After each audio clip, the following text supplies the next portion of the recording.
Александър Владимиров е бивш капитан на българския национален отбор по бокс и един от най-успешните ни аматьорски боксьори. Роден на 31 март 1980 година в Плевен, той се състезава в категория до 51 кг и постига значителни успехи на международната сцена.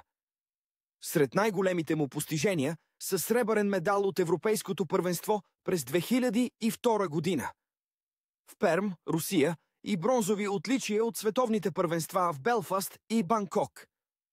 След прехода си в професионалния бокс, Владимиров записва 7 победи, 3 с нокаут и печели титлата на Международния боксов съвет (ИБО) в категория Супер Петел през 2007 година, побеждавайки Хасан Наджи.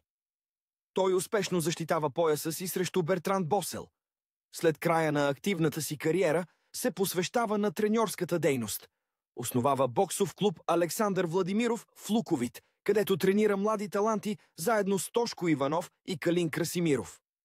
С опита си като състезател и наставник, той остава важна фигура в българския бокс.